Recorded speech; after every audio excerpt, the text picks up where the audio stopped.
I'm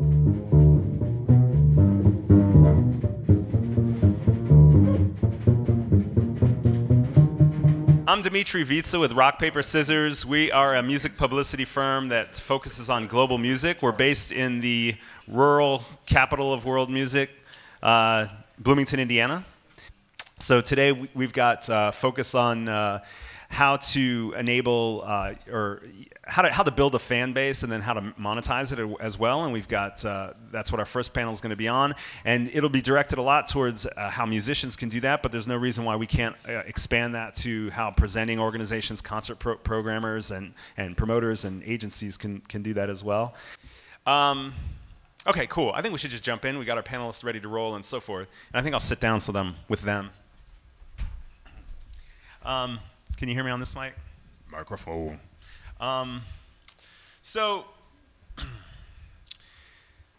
I think one of the biggest concerns in the recorded side of the music industry over the past 5 years has been how to make a living making music. I've been doing PR for over 15 years. I started at a record distributor, Allegro in Portland, Oregon, and saw the very end of the old model of how to sell physical product and recordings. I watched Tower Records go out of business and a lot of record labels fold with that, as a lot of inventory was locked up in retail at that point. I saw Borders do the same. I saw a lot of really heavy marketing budgets on retail promotion of recordings, and a lot of record labels got upside down with their distributors, and they were just investing so much money in marketing, and the sales were going down and down and down. And a lot of people assume that the biggest threat to the recording industry was piracy.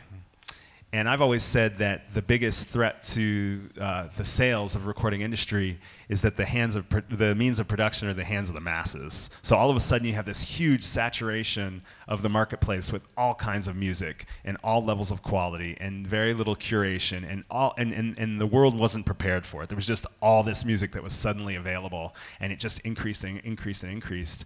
And at the same time, you saw the rise of digital platforms start to take over as a way that people were consuming music, and there was no way to actually make money from that. So this whole idea of how do you make a living as a musician totally has been shifting over the past, ever since I've been in the industry. I've watched all these phases.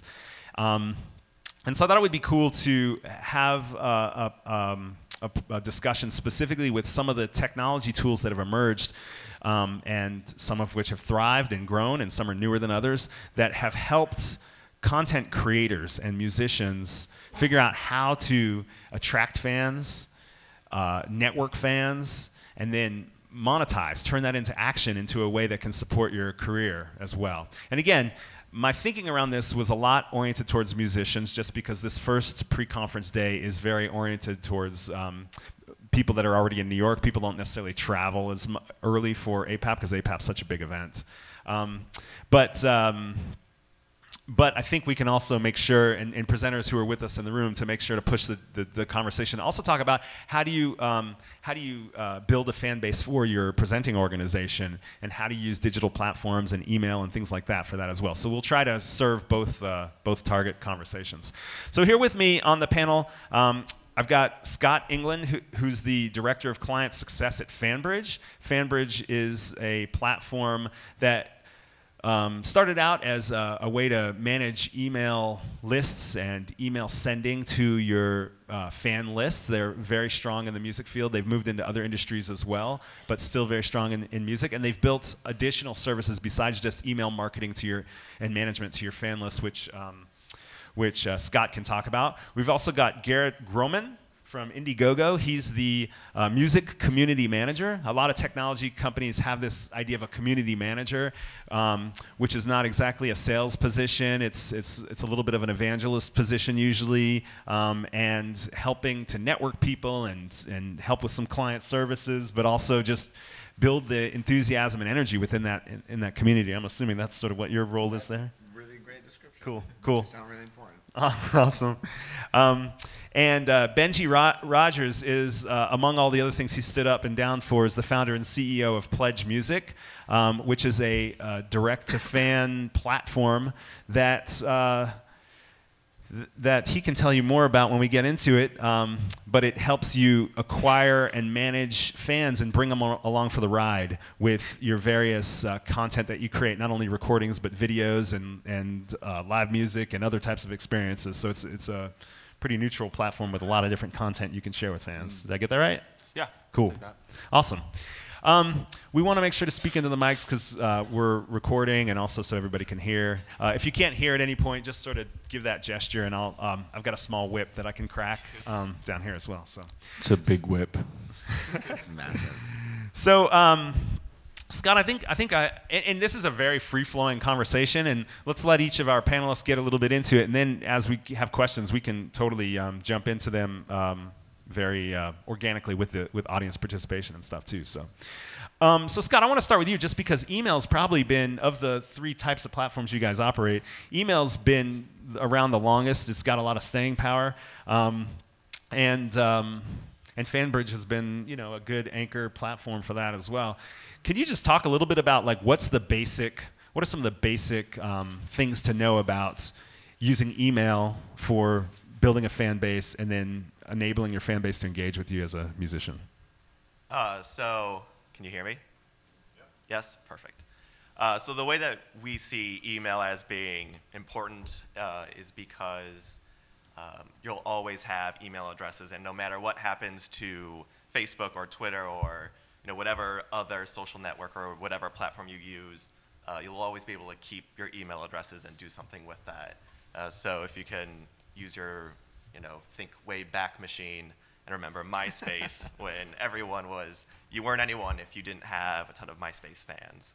And then MySpace kind of went under and you just lost all of that. There's no way you can export those, MySpace friends and then do something with that. So email has been around a long time, but it also has staying power, and you can always do something with that. More than that is you can get a lot of insights based on the emails that you send out. If you can do it in a really smart way, and if you're using a smart platform, they'll show you things like, are people opening it? What are they clicking on? And then you can use that information to kind of gauge, like, well, my fans like this, or, all right, they're not really responding to this kind of content, maybe I should switch it up. So there are a lot of different kinds of innovations in email where you can use that to engage your fans in a really compelling way, as well as know how to move them into things other than sending them to a Facebook page or letting them know about some update. You can let them know about where to go for pre-sales or where to buy a ticket, and that way you're you're moving something towards monetization, which has been something that email does way better than Facebook or Twitter or any other kind of like social network. So that's where we see as email, while it's not really the sexiest thing, it is the thing that works really hard and also gives you some information to work with as well. What are some of the common errors you see people do when they're using their email list? The one that I do not like is just harassing your fans only when it makes sense for you. So for example, I was on a mailing list for a band that I really liked, and I signed up, and then it was radio silence. And then they had a new album coming up, and then it was just this barrage of emails of, here's where you pre-order, like we're gonna be on Letterman, and it was like once every day. And I liked this band, but I was like, well, where were you before this? When it's almost like they were just a friend that doesn't call you except for when they need money, and you're like, oh, just came out of the blue. So we have seen statistically that an email, one email like a month or 2 a month, as long as it's consistent, you'll find that when the time comes for maybe asking for, purchasing something, that's going to be an easier sell than you don't hear from you, and then all of a sudden you're like, oh, like I need Kickstarter money, or I need money from you. So making something consistent, even when you feel like you don't have anything to promote, that is like my biggest like recommendation for anyone. And what's one of the coolest things that you've seen bands doing lately to use their email list to gather traction? I would say I've seen a lot of like really unique things where they'll use email to promote some kind of offline interaction or more of like a one-on-one interaction. I think that is the most compelling thing for a fan. I think probably my favorite thing I've seen to date is there was a band that went on tour, and then they like hand sent postcards to individual fans that had requested it, and then they highlighted that in their email newsletters, and then put a link for like, here's where you can see them all, here's where you can request, kind of letting them know through a digital means what are some really cool offline things, because that kind of highlights a band's or like anyone's kind of personality, how they're unique, as well as it shows that they have a one-on-one relationship. All right, cool. So really like engaging them beyond just trying to sell something, but actually like making life fun and better. Yeah, it kind of shows that they're doing other things than just performing and recording. They're actually spending time trying to engage and interact with fans as if they were people, because that's kind of what they are. Yeah, go ahead. Can we, how many of the artists in the room actively engage and work to grow their email lists? That's good. Like as a priority, like kind of more important than Facebook, Twitter? Like you spend 24 hours a day on it. All right. I'm a total email like militant on this. When I was in my band through, I guess, 2000, 2001, right till now, it was, you couldn't speak to me after a show, get near me, have anything to do with me after one of my gigs unless you were signing my email list or on it. And I would have a trick where I would hold a clipboard in my hand and some CDs and a drink in the other. So in order to shake hands, I had to let go of one of them. I'd hand the email list with the CDs, transfer the drink to the other hand, and have the conversation. And then we had another trick, which was that there were 4 of us in the band. So each one of us had a clipboard, and the person with the least number of names at the end of the night had to pay the drinks tab for the entire band. And we were total drunks, so it was really quite a goal to get it. And that same email list carried us right the way through to when I launched the first campaign to get my album funded. And within 6 days, I was in the studio making a profitable record before it had been recorded. So it was like, say that slowly. Making a profitable record before it had been recorded. Yeah. I walked in the studio in profit. Everyone had been paid. Manufacturing, mixing, mastering, done. And all I had to do was then go and make music and not think about it and have fun with it. So, and that was all via the email list primarily, and Facebook and Twitter second. I learned the hard way because I was that MySpace guy. I had 146,000 MySpace friends, gamed off the charts, like, but I couldn't contact them. And I actually emailed Tom from MySpace at the time, and I was like, Tom, well, I can't do anything. And he's like, oh, I owe you a drink, don't worry. And, it all went to hell. But, and, sorry, I'm an email fan. The other thing is that everyone here has a smartphone, right? Pretty much, 90%. One of the things that's really changed on the email game for me, and FanBridge does really well with the way that emails come in, is you speak with your family, browse your social networks, probably have phone sex, do all kinds of weird things on your phone, and your email comes there now. So one of the things that I think is really important is, as you say, when it comes in, if it's regular, it's not going to shock you. You're kind of ready for it. Whereas if you all of a sudden get one every couple of days, it's violating your space if it's not done well.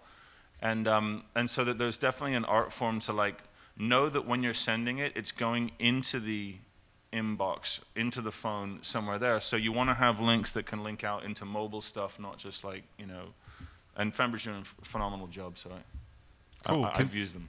Can somebody tweet some of his little tips there? I like the last one about you're violating somebody's space when email shows up in their pocket, basically, and so you really got to send the wrong email. When the wrong email shows up, yeah.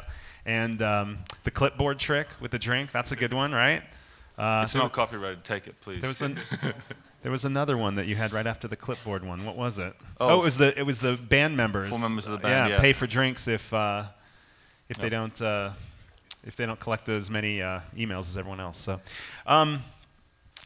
So Garrett, you work with Indiegogo. Guilty. Indiegogo is a crowdfunding platform. Yeah. If you haven't heard of it, maybe you've heard of another one called Kickstarter. Indiegogo is a lot like Kickstarter, but different.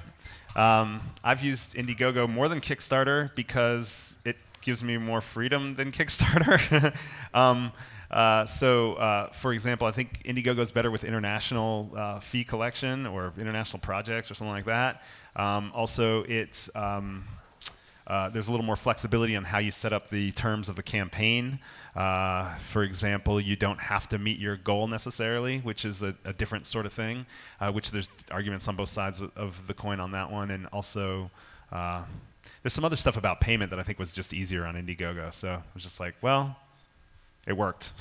Yay! Right. We did the postcards that are sitting around the North American World Music Directory was funded by an Indiegogo campaign, and Bandzoogle also came in as a title sponsor. When we didn't quite reach our goal, we definitely did with Bandzoogle's help, who's doing a panel later. But so we used it for that. We also did it recently for the World Music Matters campaign to set up some World Music Review websites. We didn't meet our goal on the campaign, but again, people are still sending in contributions and stuff like that, so we're in good shape to get those new World Music Review websites up. So Indiegogo's been an interesting new part of my life. Is there anything I left out in terms of what Indiegogo is for people who are in this room, musicians and venues and festivals and things like that? Indiegogo's crowdfunding platform started in 2008. Kind of the whole idea was to revolutionize the way people had access to funding. Completely global, like 192 countries and territories across the world. We have two funding models, the all or nothing, which is fixed funding. If you don't hit your goal, you don't get your money. We also have flexible funding. If you don't hit your goal, you can keep it. Makes more sense in, I guess, cases where you're going to make the album regardless of how much money you raise. Kind of anything helps situations. But completely open. If anyone can start a campaign to raise money for anything, anytime, any place in the world. Cool. What are some of the common misconceptions about crowdfunding or using Indiegogo? I guess where to start. I think the most important one is people. Well, there's a handful of them, but I would say people think that you just start a campaign, put it up, and money is just going to flow into it like milk and honey, and it doesn't work that way. What's the reality? You're essentially asking people to support something that you believe in, and you're not just going to say, hey, believe in me too, unless you really got to push it. It takes a lot of work, and I'm sure Benji can speak to that as well. And what are some of the things that make a campaign successful? We talked about email, there's videos, there's social media. What are the things that really actually work? I think the most important thing to have when it comes to running a campaign is, well, you need a fan base that cares first and foremost, because if you're sending this to nobody, you're not going to get any money. It's important to have a solid pitch video. We find that campaigns with pitch videos raise like 218% more than campaigns that don't on average on Indiegogo. So having something that's like honest and transparent, you being completely clear with who you are, what you're doing, why you're raising money.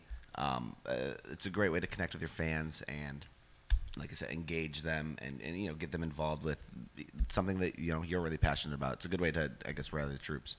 Let me ask you something, because when I've used it, the pitch video, I know it's important. It's challenging. Like, I've got an iPhone, I can make a video, and then you look at it and you're like, oh, I got to edit it. I don't know how to edit a video. Shoot, what do I do? Shoot it again. Okay, shoot it again.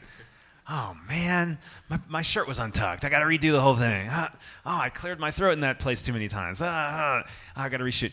4 hours later, I've reshooted the video, and it still sucks. I'm like, screw it. I'm not going to put a video up. Never mind. I got to put a video. 200%. I got to get a video. Yeah. What do you do about the whole, like, if you have is it better to put a sucky video or a slightly sucky video than no video? Yeah, I think that, I think at the end of the day, initially it's going to be your fans that are going to be funding the campaign. So they want to see you, the same way that they follow you on Twitter and like want to see what cereal you eat for breakfast. They want to connect, even if it is with a shitty iPhone video, and if you have the means to make an awesome video, I'd say go for it too, because it never hurts. Yeah, Cool. All right, we'll jump in some more on this. We've got Benji here with PledgeMusic. I was originally thinking a little bit about a crowdfunding panel, and it kind of morphed into this other thing after I talked to Benji, because PledgeMusic isn't really a crowdfunding thing the same way Indiegogo is, and so then I was just thinking about, okay, well, really, even the crowdfunding, it's really about engaging with your fans and turning it into a career and money and engagement and all that kind of stuff. And so talk a little bit about what PledgeMusic is and how it differs from crowdfunding and why it exists. Yeah, so essentially when I was 34 years old and lying on an air mattress in my mom's spare room as a full-time musician, not making any money, trying to figure out what the hell happened to my life, I was like, wouldn't it be amazing if these fans who can't speak to me without signing my email list had a way to be involved in the album as I was making it? Not once it was done, but as I was making it. And I was always struck by the fact that when I would play a new song at shows, the first thing someone would come up to me and say is, can I get a copy of that? Like, I want to hear it. And I'm like, but it isn't recorded yet. And then I realized I was promoting something that didn't necessarily exist, which is sort of an insanity in Spinal Tap terms.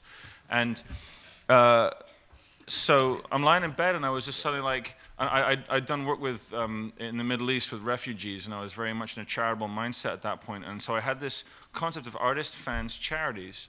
And the concept really was is that if artists would allow their fans to pledge to be a part of the making of their album, or tour, or EP, or whatever it was going to be, then the fans would pledge their support financially speaking. And then you could give a part of the profits from this campaign, if you chose, to a charity of your choice. And at the time, when I was having this concept, piracy was still the big kind of word. So what I was figuring was, if the band, and in exchange for this pledge, the band gives access to what we call pledgers-only updates, and these are private videos shot solely for your pledgers, who would get to see rough mixes, live tracks, demos, video blogs. So you would share the process of the making of an album as it was happening in real time. The fans can syndicate out all those updates automatically to their social networks, so you're growing your fan base. And a part of the profits go to a charity. So if you were to steal this music, you'd have to buy it first and then reverse your charge and then to steal the music. But B, you'd be stealing directly from an artist who's making an album and from a charity. And I thought even that would be too... That's a cold move you're going to make right there. Like, it was just cruel. So cut it out right now. And so what was interesting was when and the first campaign we launched was from my own, and there were Indiegogo was around, and there were other crowdfunding companies like Sell a Band and Slice the Pie and Bandstocks, and they very much focused on the funding element of it. But what I immediately realized was that for a lot of the music fans that I had and that we were seeing, they weren't so much interested in the funding part. They wanted to watch the album as it was happening. And so these updates became huge. One Pledgers Only update, syndicating out to this multiple networks of fans, and was like increasing the revenue. So our second campaign, or third campaign, raised $98,000 from 1,300 fans. And it was like, we modeled it at very small increments. And so what was funny was this artist wouldn't launch the campaign with a public target. She didn't want anyone to know how much money was being raised. So we set a private target, just a percentage, 0 to 100%, and it just shot through, went over, so it was 260%, whatever it was. And so for a while we offered you could show the financial target or not, and 9 times out of 10 the artist would choose not to show it. So I guess, if you look at Indiegogo or other crowdfunding platforms, that's very much we are raising money, we should do this, and that's a very valid thing, and if you want to raise money, that's what you should do. If you're coming to pledge, you're going to have a lot of those benefits of crowdfunding, but you're not going to display your financial target. We also have the ability to do pre-sales. So you can literally just do pre-sales and run the same technology, syndicating out the updates. And to put that into context, 22% of our inbound traffic comes from fans sharing these Pledgers Only update with their friends via Facebook and Twitter. So, and ironically, because this is an email talk as well, the first thing we ask an artist who wants to work with us is, what's your email list, then Facebook, then Twitter. And if the email list isn't up to scratch, we don't say, no, you can't run a campaign with us. We say, you want $50,000, Everyone does. Wouldn't we all? It's fantastic. You've got 267 people in your Gmail account. You've got 500 Facebook friends, 100 Twitter followers. What are the odds that you're going to reach that? Just even if everyone put in, like it's not there. And then we ask them, how do you send your email? So we'll say, do you use FanBridge? Do you use Topspin? Who do you use? Because what we're trying to do is not say you can't work with us. It's just saying that what your goal is and what we know you can do by having run thousands of campaigns is not going to align. So if you want to try and pre-sell 1,000 records, but you can only reach 300 people, the odds just aren't in your favor on that. And then also, we'll get this thing where like, no, but I've got a Gmail list. I'll just send it to all of them. And can you explain why you can't send 1,000 Gmails from your account? Well, one, a lot of the email addresses in your Gmail address book are probably like Craigslist emails or something like that. Even then, once you weed that out to actually people, you can't do a mass send to all of those people. Otherwise, you're probably going to get flagged for abuse. Yeah.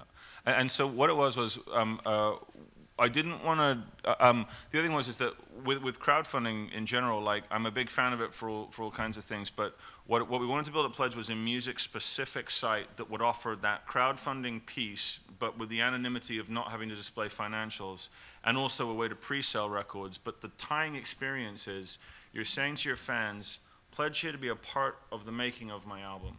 From day one, you get access to a special part of the site made just for you, rough mixes, live tracks, demos, share the process. And at the end, you can give a part of the profits to a charity of the artist's choice. And one of the reasons that the charity part plays so strongly is because the average spend per fan is $57 per transaction in the US. It's about $72 in Canada. And with the added bonus of that, once you hit that 100% target, you can then give a part of the profits to that charity. And it's been an interesting one because some artists don't choose to use the charity, some artists do. And with the intro video, here's what I'll say. The video editing technology on an iPhone is better than most of the technology I grew up with when I was video editing. There's always someone who's like studying this stuff or doing it. It is really important to get that personalization in. One of our artists we're working with, Mob Deep, right now, and they didn't have their video ready, so like, come into the office, we'll shoot it with you. Like just let's get something down with you, because when he speaks, he's really compelling. But to not have that because you as an artist looking into someone's eyes saying, you and me, we're going to do something together. This is how it unfolds today, is unbelievably powerful. And so never forget that like that connection gets lost, all of the layers in. So, if I'm going to your Indiegogo page and I see a picture and a whole bunch of text, I might go just, you're actioning me just to the button. There's no, like, the chance of me reading that are pretty slim. So the video part is important, but also you looking into it and being honest or funny or crazy or whatever it is, it's compelling too. Yeah. It's definitely worth it. Yeah. I'd also add that even if you can't use those resources to get a video that you're happy with, there's probably at least one fan that you have that knows how to do that. So if you really need some extra help, I would probably suggest asking, people that you're connected with to help out, and that's not an uncommon thing. I actually just saw like Sarah Silverman had some graphic, and she's like, does anyone know how to Photoshop like this? And then a bunch of people just like here you go, here's that file. So it's not uncommon to, your fans aren't just like walking wallets. We also have things like, we did a campaign with the Ben Folds 5, and Ben Folds didn't have a logo for his new label. So he emailed the fans and he said, via the updates, and he said, any one of the pledgers here, do you want to design the logo? Send them in and we'll check it out. And he bought one of the logos from the fans to use for his record label. So that fan's like a piece of it, but he involved it. So Ben's making his album, he's putting together the artwork, he's putting together all these things. 3,500 people got their names in the album credits for his record. So they were like Instagramming pictures of them holding this massive sheet of vinyl, from the vinyl saying, my name's in here. And also a lot of artists, what they'll do is we've got this voting mechanism within these updates. So Slash did a campaign with us, and he's got 5 different pieces of artwork. So he's like, which one do you think should be the album cover? So the fans all voted. That's the one that's the album cover. And that type of engagement means that fans are like, what we were talking about when you mentioned streaming earlier, you're competing with free. Like right now, if you're trying to sell me a $15 compact disc, I don't own a disc player, first of all. But if I were to own one, how am I going to say to myself, yeah, that $15 CD is worth it to me, versus hitting play on Spotify, RDO, Deezer, you name it. Like how is or YouTube? How do you convince me to do that? And that's a really hard thing for musicians to wrap their heads around. It was for me when I was playing in my band, because ultimately, hey, I can't wait to listen to your music. I'm going to buy it on iTunes. Great, $6.33 in my pocket. Fantastic. If you don't go through a distributor. But then you got to, great, I can't wait to listen to your music on Spotify. I'm like, awesome. Could you listen to it 7,400 times, please? So that will equal it. So when I was lying on the air mattress in my mom's spare room, all I thought to myself was, we are going to be competing with free forever now. That's the cat's out of the bag. The old customers of yesterday, they're not coming back. So you create value in what you do as an artist because it's interesting, it's exciting, and it's happening in real time. So why, the idea of showing up saying, here's my album, buy it, is really kind of an odd thing if they've watched what you're doing Facebook, Twitter, and on your email list over the past year. The fun part's gone. Now you're just a salesman. And an artist selling their music is, to me, a lot less interesting than an artist who's making something, because it's akin to the live experience. But so I want to open up to room full of conversation. So if you've got questions or comments, just come up to the mic and we'll get a queue of people who want to jump in here. Or I can keep asking questions. I don't mind. You can go ahead and introduce yourself. Are you ready? I'm ready. All right. Michael Alexander with Grand Performances in Los Angeles. I have 2 questions about crowdsourcing. One is, are mid-sized nonprofits crowdsourcing for specific projects? When I brought it up in my staff, I'm of the older generation, and the younger generation said, we're too big. We shouldn't be doing that. Let that be done by more indie-type operations, smaller organizations. I'd just like to hear if you have any other information about that. And I've also heard about people who are trolling the Indiegogo type sites looking for projects that they might want to get behind. And I'm just wondering if anybody can comment about the trolls. So just as a little context, Grand Performances is a nonprofit organization in Los Angeles. They do arts programming, free summer-long festival arts programming outside, a lot of world music, but eclectic music in general. And so they present these concerts, but they also have to get funding to put on these concerts that then all the people that live and work in downtown LA can come out to these shows, very family friendly and dancing and picnics and all that kind of stuff in an urban type environment. So he's saying, do organizations like his do this kind of stuff, do crowdfunding, and do they do it for specific projects, or how can he frame it for his organization? Yeah, I think absolutely. I mean, Indiegogo, we have a massive nonprofit section. Actually, we do about 1/3 of our business is nonprofit related. So there is, I mean, we have, artists as big as Lil Wayne running, campaigns, all the way to, Joe Schmo, who wants to raise $500 for a nonprofit that he supports. So absolutely, by all means, you can. There's no real size limit. I think that as long as you're running a campaign and the campaign's set up solid, and you have the network that cares and the means to push it out to them initially, and then build your fan base through that, go for it. So I think the question's less about the size and more about how you frame a campaign for this free outdoor festival series. Yeah, Like absolutely. what do? You just say, hey, we need an extra 20,000 this year. Can you just send that? Yeah, or no. do you say, we're going to do a South African series with Yeah. 3 concerts if there's support from the community? Or what are some ways that you Yeah, can no, frame I it? think it'd be really important to be able to connect with the community, give them what they wanted. If you were doing, maybe you have like a VIP area and you pre-sell, like spots there, or meet and greets with one of the artists that's going to be coming, or even like, I'm just kind of going like spitballing right now, but there's so many options that you have when it comes to rewarding these people in a way that doesn't cost you any money up front. I think it's really important in like that situation to be able to offer perk-based rewards that don't end up costing you more money. You don't want to like fly somebody out from wherever it is for $5,000 and put them up in crazy hotel. I mean, you're more than welcome to do that, but I think the better, More like a VIP reception Yeah, area, exactly. VIP or would meet be the great. artists. There's tons of stuff. Even if you were gonna film it and then send them the DVD or a digital version of whatever it was that you filmed. I mean, there's.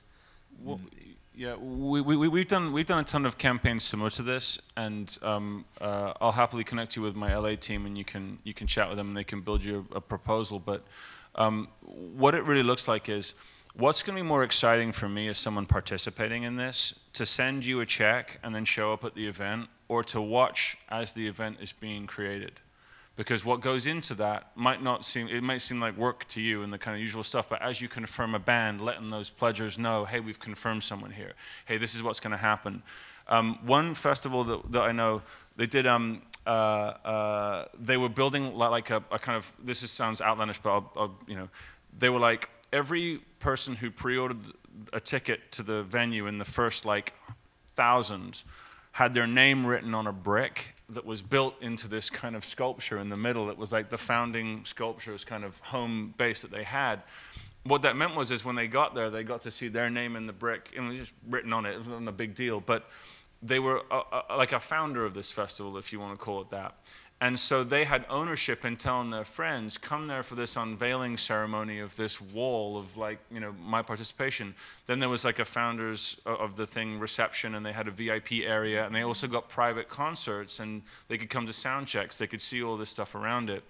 And as far as the community goes, we'll often run campaigns that are for 6, 7, 8 months.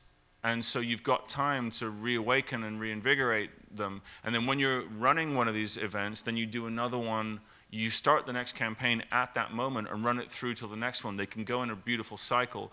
We've put on classical concerts in upstate New York, which is expensive to get an orchestra in the middle of a field somewhere. And what it was fans want it, but they're never asked for their input. So if you say, pledge here to be a part of this outdoor series, and from day one, you'll get access to all that goes into it. You can choose your level at which you want to come in. You can have meet and greets to all that stuff.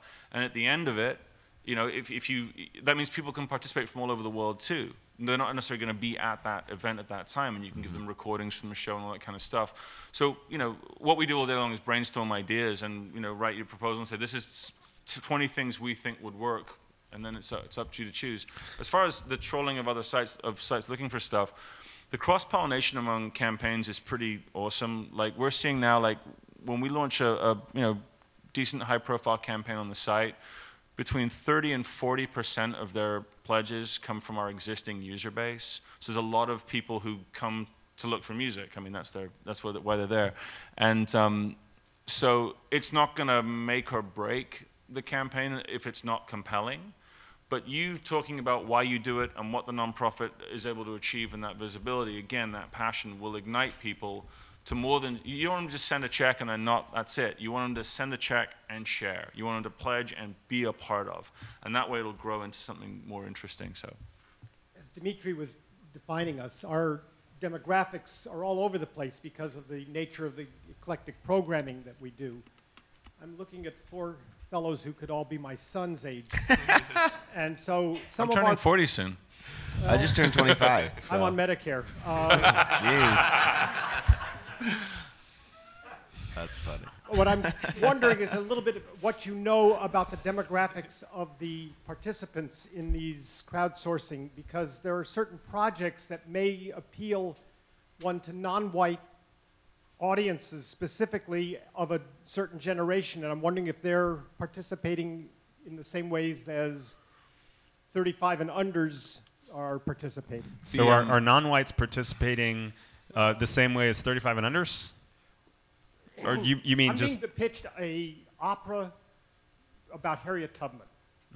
So I'm figuring in Los Angeles, there's the possibility if I hit a 40 plus, maybe 50 plus black community in some way, would there be willingness to help fund our bringing that to our stage? I just don't know if there's a participant base. I mean, one of the interesting things is, you know, we're doing a campaign for a John Coltrane reissue of In the Winner's Circle on 180-gram vinyl. We're doing a 3-disc box set for the metal band Entombed. We're doing, you know, it's across the board. And one of the things that's interesting is Facebook and Twitter account for, you know, 23–24% of our inbound traffic. And when we look at the demographics, it's across the board. And ironically, it skews older by the older artists. So, you know, we're doing a Joan Osborne record right now. We're doing, you know, it really is across the board. And so it's, if they can use Facebook, they can use it. Like, you can log in with Facebook and just go to town. And they're actually more familiar with it because these are music fans who are used to going and getting things. They're used to digging and having to get to something. So, you know, my dad still doesn't realize that Facebook is public, and so he writes embarrassing things that you have to tell him to take down all the time. But again, you know, my uncle Ruby, who is in, you know, a veteran of World War II, is also on Facebook on his 83rd birthday, sharing stuff, and he's saying to me, you know, hey, you know, when's this next album coming out? Like, the music fans haven't got anywhere to go. My uncle Jeffrey was saying to me, he was on the first Emmylou Harris Bruce Springsteen blog, you know, he was like, and he said to me, there isn't a record store within 20 miles of where I live. Where do I go and get music? Tell me where.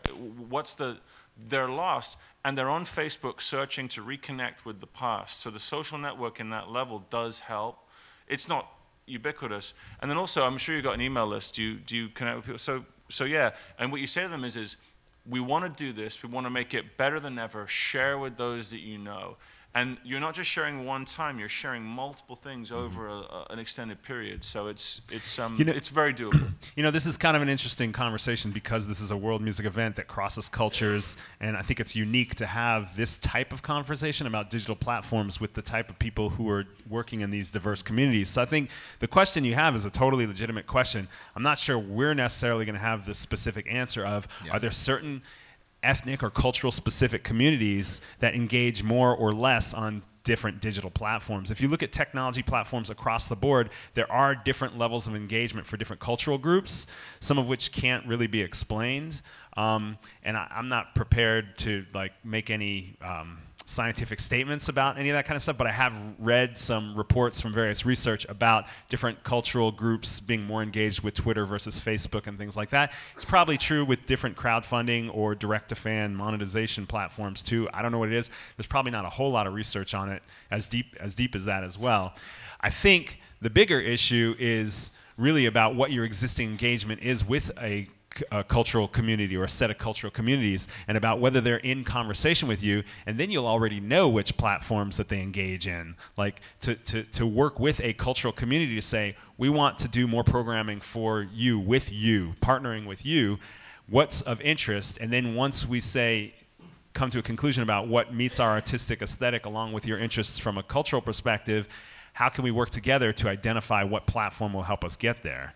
To me, that to me seems like the bridge between cool digital technology platform and on-the-street grassroots networking and fan engagement for that situation. But I think it also comes down to, like, what we're saying is, you know, every group has these things now.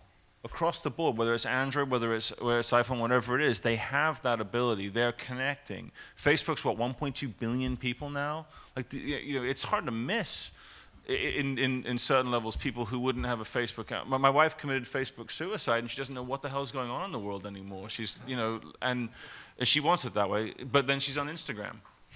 You know, so it really is like, it's the story. Nick Bilton, who's the journalist from the New York Times, she wrote this phenomenal book called I Live in the Future and Here's How It Works. And his main thrust of it is the consumer of yesterday is not going to return. And he uses this brilliant parallel. He says, no one's going to wake up and say, now the internet's not for me. No one's going to wake up and say, I wish my TV wasn't this thin but was that fat. You know, no one's going to do that. So what you do is a story that someone can repeat and tell to others. And if they choose to get involved and they want to get involved, they will. But if you don't tell it as a story, if it's just donate to this cause because it's great, that's real simplified and hard, because how many other people are saying donate to this great cause, donate to this tsunami relief, donate to on and on. But the universal message is that everyone loves music, no matter where they are. If they're you know, banging on a wall in prison or whatever, they will do everything they can to make music. So it's a universal language, and I think that social networks are a massive connector across it. For the older generation or for a disenfranchised generation, it's a way of connecting around the world. And for a younger generation who are Snapchatting and texting and doing that type of thing, they're actually, I think, going to be harder to reach by the broader social networks than the older generation coming forward. More questions and comments if you can come up to the mic, introduce yourself. Garrett, while he's stepping up there, What up? do you know, is there data that shows that a certain percentage of Indiegogo campaigns on average get donations from people, as Michael said, trolling your site? Are there people that are like, I want to donate some money, let me go find it, or how do they? Yeah, absolutely. I mean, we always say the first 33% of the funds raised should be by your immediate fan base. It's kind of, the whole goal is to, at least in music, you know, to build a bit of a wave. And you have your core group should be able to raise the first 33%, and then Indiegogo is going to help you raise the rest by blasting out to our people and user base and whatnot, and having it, you know, the press and like the natural traffic, I guess, that comes from just having the exposure of having a campaign on Indiegogo. Okay, cool. Go ahead, introduce yourself. Hi, my name is Jose Conde. I'm a singer-songwriter and producer, and I'm going to be doing a new record for my band Ola Fresca this year. It's going to be a great salsa record from New York City. So, as you guys have spoken, you've actually answered a bunch of questions, but I think you can still run with this. You know, I'm going to be doing something that's in Spanish, and I'm going to be reaching out to an international audience. So I'm wondering what projects you've seen that have been. I don't see a lot of Latin projects, or a lot of projects that are in Spanish or bilingual. So I'm wondering what you've seen that has been most successful, and you know, what strategies, what other strategies you can talk about to really reach beyond your local fan base. Because I honestly think that you know, what I've seen that has been really successful is stuff that has been really, I don't know, just interesting in a way, funny. And it just flies, and it becomes viral, and you know, these are the projects that are the most successful. Not always the, I don't know, they're the projects that have been most successful. So I'd like to. Sure. Yeah, I mean, we translated the site into Spanish. It was real important to us. One of our team lives in Spain, and he did that for us because he was looking to get in more Spanish and Latin bands. It's about the story you're telling. When you go in the studio? Well, I want to go in the studio in March. In March. So Yeah. the campaign is. I've been looking at Kickstarter, you know, but you know, I'm Sure. gonna explore your platforms as well now. Yeah, no. I mean, I'll get your card number. But I've been spending like a couple of months just really putting the campaign together, because the campaign goes up in February.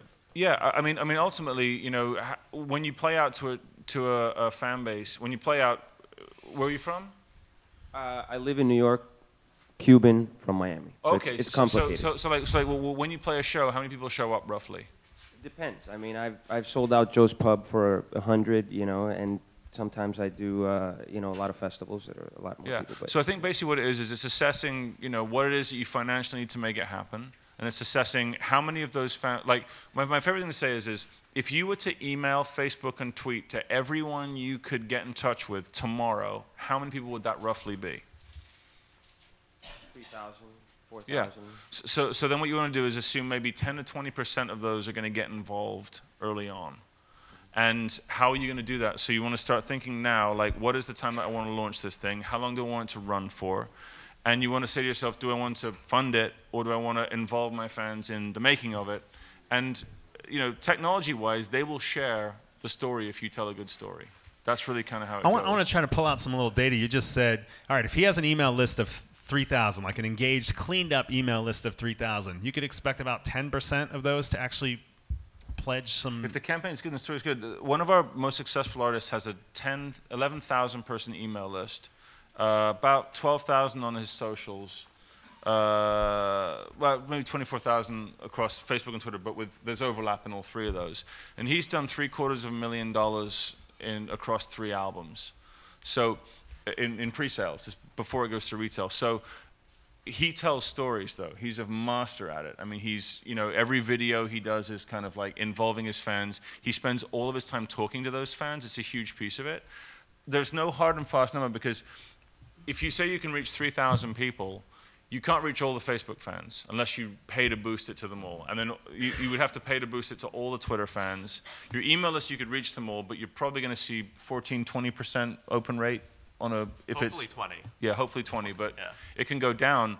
So it's about messaging them, saying to them, what is it that what story will you tell? What can they engage with as the album's being made? Well, Like, the thing is, and here's why, you know, here's the reason for the question, really. My reach has been much larger than, I've been really lazy about my email and, you know, cultivating that. And, you know, 2014, that's a New Year's resolution. Yeah. But my reach has been much wider. You know, Yeah. the music that I've put out has reached a lot of people. So I'm trying to figure out how to, you know, lasso a little bit of that. Other than like monetizing a project or like raising money, I'd say probably one of the best things you can do is to leverage that reach and then ask them to share anything, because overcoming like international lines is not an impossible thing. I don't know if anyone remembers Psy or Gangnam Style, because you could not escape it. And I guarantee most of the people that saw that video did not understand any of the lyrics, but they shared it. And so sharing something is so much easier than giving money, that if you can, you know, use your audience and just suggest like watch it and then share it, or watch it and then comment, you know, if you have a video, comment, because YouTube is going to kind of like up that SEO of your video if people watch, you know, all of the video, and then if they engage with it with a comment. And give away a track in exchange for an email address. Absolutely. Those are all like standard things. And you know, so again, it's just, what have you given your fans to share today? If it's 200 fans sharing, and you know, fans will only share what they want to share. So you got to make it compelling. That will grow. That will grow. That will grow. Cool. All right. Thanks. Cool. Yeah, the video's on the way. Other questions, comments from the? If you come up to the mic, go ahead and introduce yourself. You can go ahead. Yeah. No, line up there. Line up there. I don't know if this is on. I'm Karin Stein. I'm one of 2 lead singers in a group of 6 Latin ensembles that form a consortium called Artes Latinas. And I hear you say email is important. Email is important. And I believe that, because email is actually the most personal platform for me. And I try to, you know, you project what is good for you onto others. But when we perform in a coffee shop, I have no problem saying, there's my list, please put down your email, and we always have the standard joke, while you're at it, please put down your bank number and your, you know, password and all that, and people respond to that. But a lot of what we do is also performing in the performing arts arena, where we're on a stage, and then after we're done, we meet and greet, and we sign CDs. And my own instinct is that is not an appropriate moment to be asking for emails. How do you deal? But those are the people I'm trying to get on my email list, not only the people who come to listen to us in a coffee shop. But people who paid $20 or $40 to see you too. Exactly, Yeah. and so I really struggle with the appropriateness. Do you have any thoughts on that, Scott? If you don't want to like hand them a clipboard and say like write something down, if you have like an easy URL to just say like, hey, if you go here, you can like join my mailing list. That way it's like something easy to remember, but they can just do it on their own time. If you're handing out something, like maybe like a card, or if there's anything on like if you have like a merch table and there's just like, you can join the mailing list here, that might be kind of like a better way, or maybe that's like an easier thing to do. Those of you who have been to my sessions, you know I read a lot of business and entrepreneurship kind of books, and then I try to think about how to translate that to the world music community. And that's a little bit of this process here too. There's a little bit of a cultural translation that needs to happen because the needs of the world music field are different in a lot of ways than everybody else because of the language and the cultural differences in how this stuff is approached, and also because of the diversity of our audiences, not just that they're culturally different than the target audience of some other bands, but that the audiences themselves are extremely diverse. And so there's not a set of people. There's like a mix of generations and languages and culture groups that come to any of our shows. So, but I think this performing arts center culture that's different than the coffee shop or the club or the bar culture is one of those cultural things as well.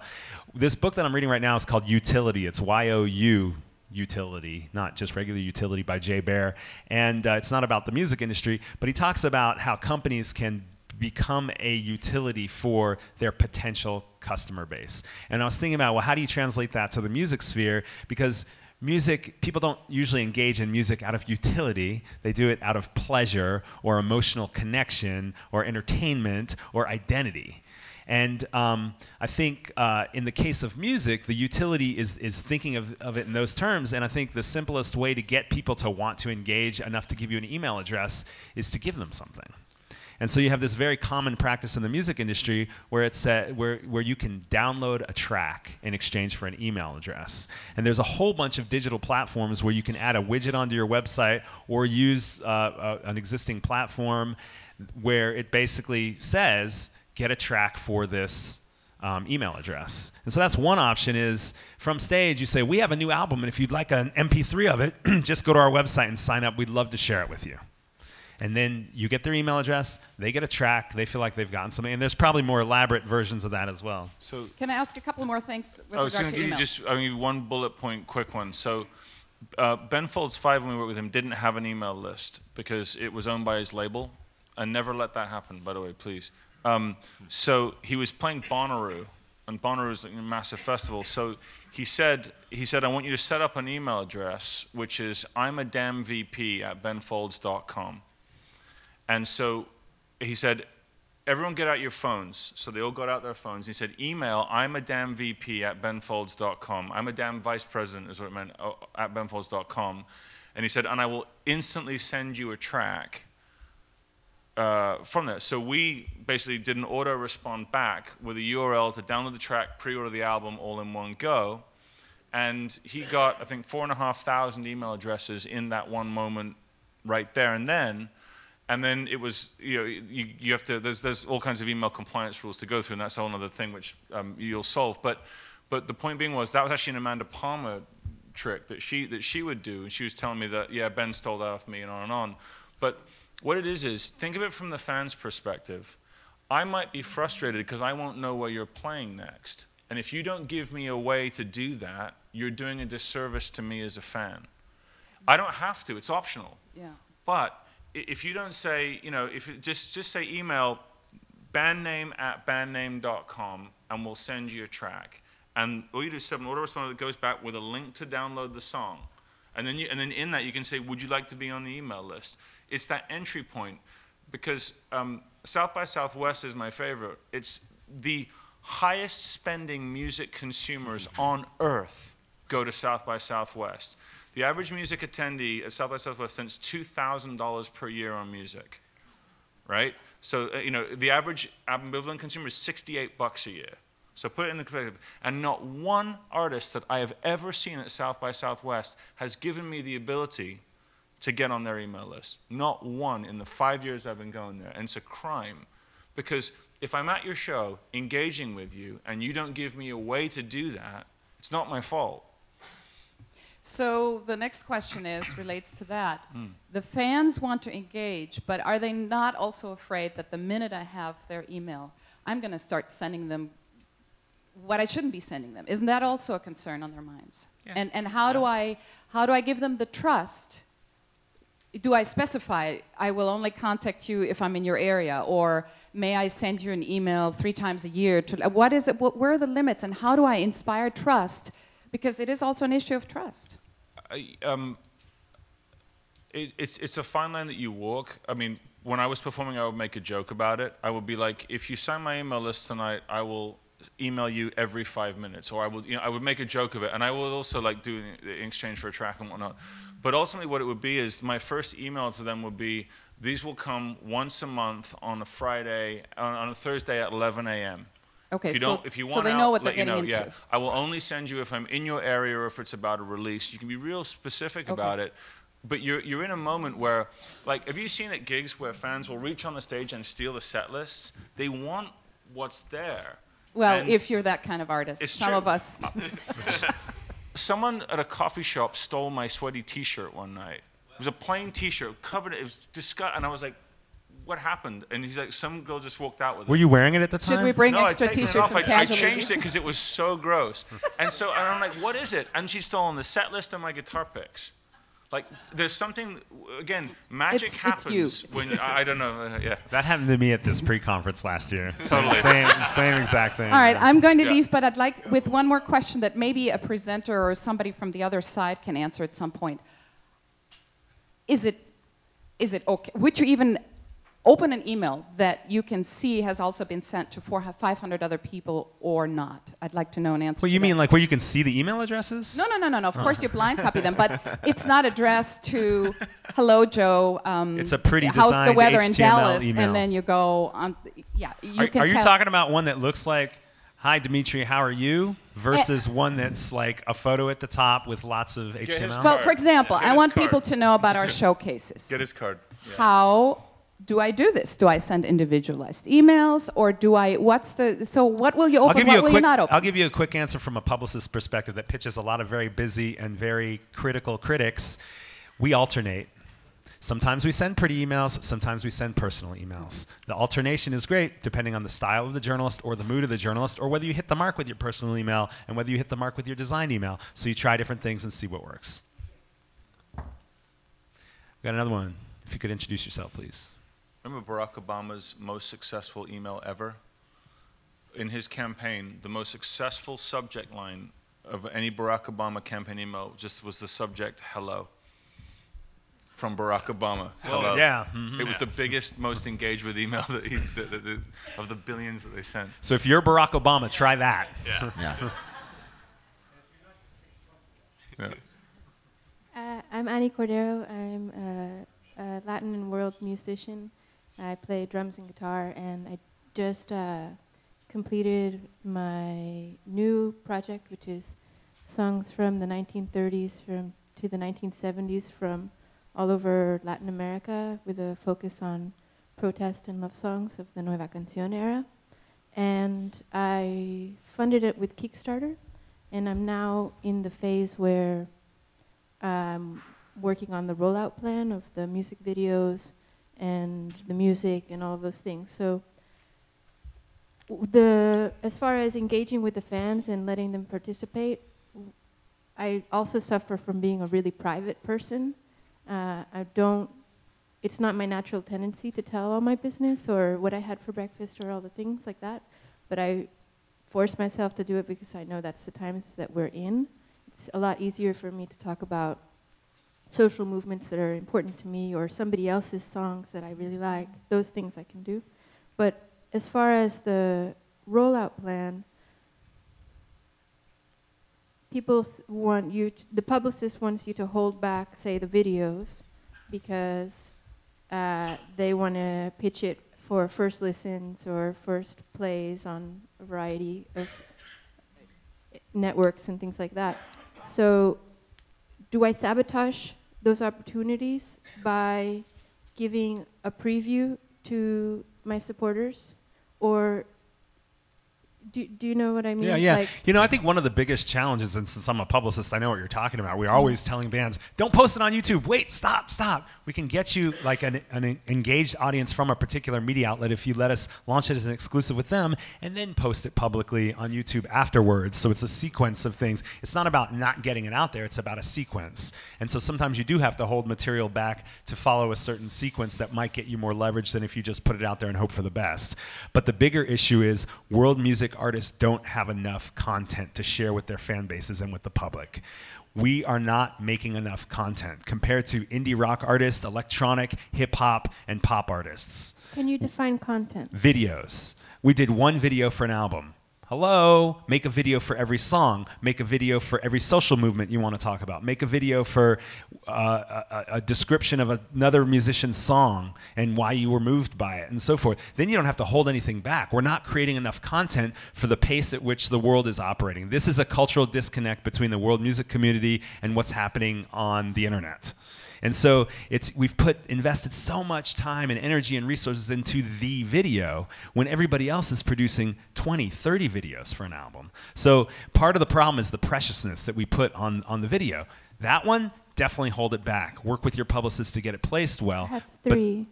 That's good too. So maybe one of them you give to your Kickstarter people, one of them you give to your publicist, and one of them you time with something else, you know, or maybe you give 2 different ones to 2 different media outlets. That's awesome. 3, you're already 3 times ahead of most people, most artists. But that's my initial reaction is you got to have more content. I don't know if that's. Yeah. I'd also say, like, if you have a finished product that you have, like a video or anything where like you have a very specific release that you want to do for this and done in a certain way, there's so much content before that goes out that you could probably give out, like behind the scenes, photos of, you know, working on something. And that way you're building anticipation. So when people are seeing just like just enough of something, but they're not given the whole thing, when it actually comes out, they're going to remember like, oh, I remember that photo when they were in the recording studio, or I remember this update that said that they're like almost done. You know, otherwise you're gonna announce something and it'll just come out of the blue, which is great if you're Beyonce, but if you want to build like some awareness, you know, that would be a great way of doing it.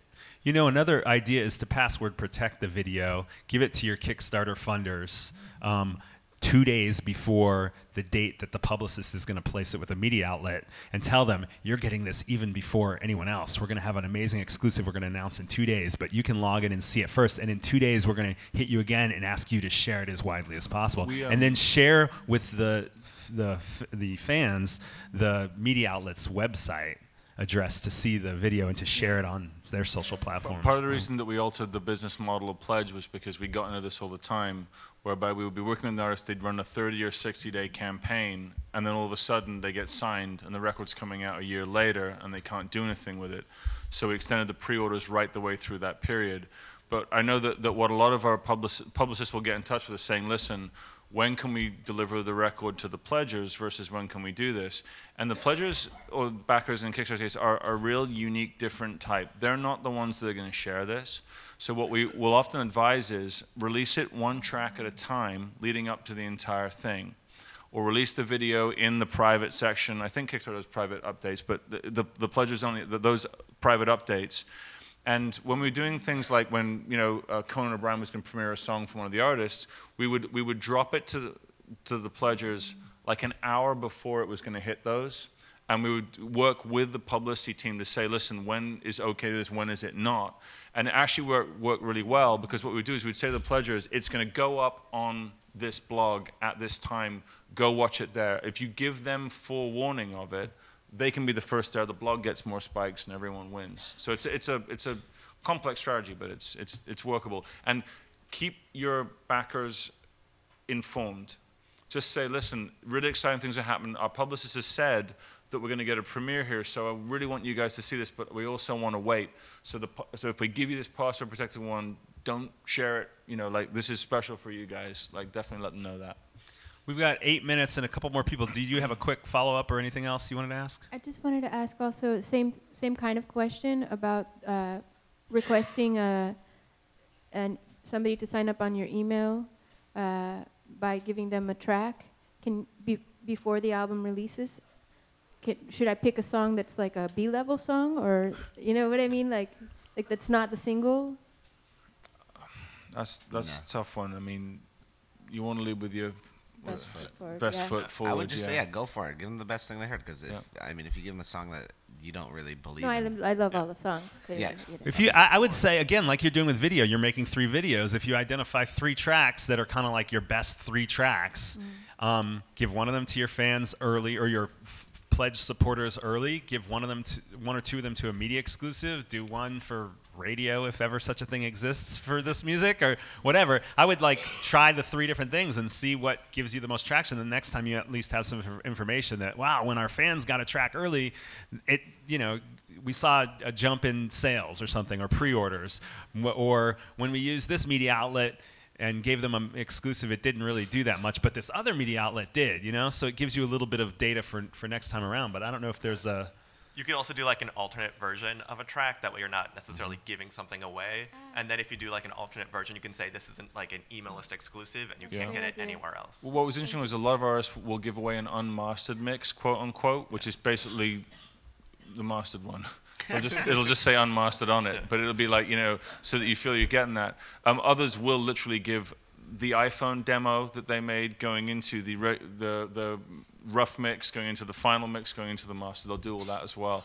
Because telling a story to the fans, like the song you're going to get in 4 weeks' time went through these 3 stages, can be a really exciting journey for those fans to go through, particularly if they're musicians and really into what you do. We got 2 more people. Thanks, Ani. Come on up and introduce yourself. And my name is Jason Hamaker. I run a production company from Washington, D.C. called Lost Origin Productions, and I've been working in Syria for the last 8 years, recording the world's oldest Christian music, and that's coming out on Smithsonian Folkways later this year. And I have this whole catalog, probably about 8, 9 records I'm going to roll out, of very, very specific, rare, ancient religious albums. And one of them is called, I'm doing with Jim from Electric Cowbell.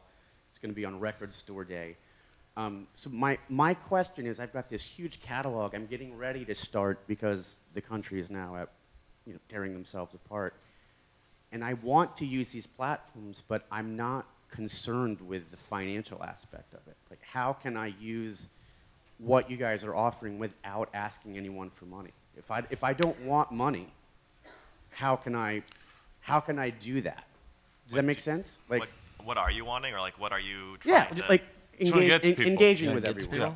Like building the story and have all that kind of stuff, but without asking, basically what I ask. What are you going to do when you build the story? What are you going to do when you have people engaged? After you have this fan base that's interested in the stuff you're releasing, what do you want to do? I'm selling the albums. Oh, so like I don't need you don't need the money in the short term. Right. So pledge here to be a part of the making of this 9-volume set. From day one, you'll get access to all the stories, footage, behind-the-scenes stuff that went into making it, and 100% of the profits will go to a Syrian refugee fund. Right. I'll write it up for you. Yeah, done. And I'm super into your Entombed 3-box set I'd like to talk about. It's awesome. I mean, I would just say, just to tag on to that, obviously that's one option, is you could donate money someplace else as a way of getting people excited. I mean, another option is to give stuff away in exchange for email addresses, you know, like give full album downloads as well, and knowing that you're going to monetize it later with other albums, which you can do with FanBridge and other email collection. And there's this term, just so you know, if you're new to this idea of collecting email addresses online, there's something called gating online, email gating, or Facebook or Twitter gating, where you actually people get access to content as soon as they give you an email address, or as soon as they like a page, or follow, or things like that. So you can research that later. Go ahead and introduce yourself. Hi. Ooh. Hi. My name is Ljova. I'm a performer and composer from here in New York. Run an ensemble called Ljova and the Contraband. We played at Wilmix this past October, which was a lot of fun. I don't actually have a question. It's just more of a general note on collecting email address. One thing that has worked well for us in the past couple of years is doing something more what you just did, which is collecting email addresses during the show by, what we've done is started passing a clipboard to the audience before the show's over. So let's say 1 or 2 songs before the show's over. And so we would just pass it, and it would be very like school style. Take it and pass it down. And that works very well at small venues, and it's been really wonderful and kind of informal, and we find that if we say the mailing list is over there, please sign it, probably like, 1% would sign it, and if we pass it down, 90% would sign it. Yeah. And that worked on tour as well. We just played a debut in London, and we had a full 2 sheets of people from London that we didn't know.